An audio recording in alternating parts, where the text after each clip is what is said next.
until we are certain that the American people are guaranteed a free and fair midterm election in November of 2026.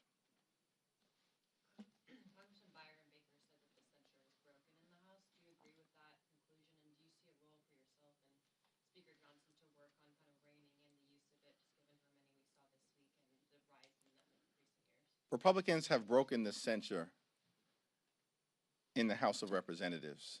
It is broken. The extremists have broken it because they have no agenda, no vision, no plans, no legislation to make life better for the American people and address the affordability crisis that's crushing everyday Americans. And so they're obsessed with censures. But what did they not get from the results of them being destroyed across the country? The American people know electorally. The American people know they have no agenda. Why are they doubling and tripling down on this extreme censure approach? It's getting them nowhere. And so we're trying to help them out. Don Byers trying to help them out. Get out of your own way. Now, do I think that Mike Johnson, nice guy, right? But do I think that Mike Johnson has any interest in actually reining in his extreme members? Of course not. He doesn't have any control over them. You know, I think he talked about dignity and decency and things of that nature, and then all we're seeing is Republicans do the exact opposite. It's extraordinary to me. We had patriotic members of the House and the Senate have their lives threatened by Donald Trump in the most unhinged, unacceptable, unconscionable, and un-American way.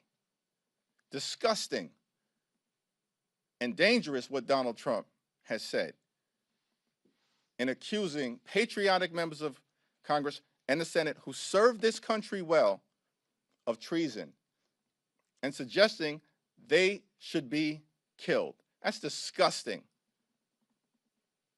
But we, of course, have come to expect this from Donald Trump. What's extraordinary to me is that Mike Johnson doesn't even have the decency to distance himself from Donald Trump's death threats leveled at patriotic members of Congress. Even John Thune found it reasonable for him to say he disagrees with what Donald Trump accused members of Congress of doing earlier today. Even John Thune had the decency to distance himself from Donald Trump's remarks. But Mike Johnson couldn't say a thing about it. And his silence speaks volumes. Thank you, everyone.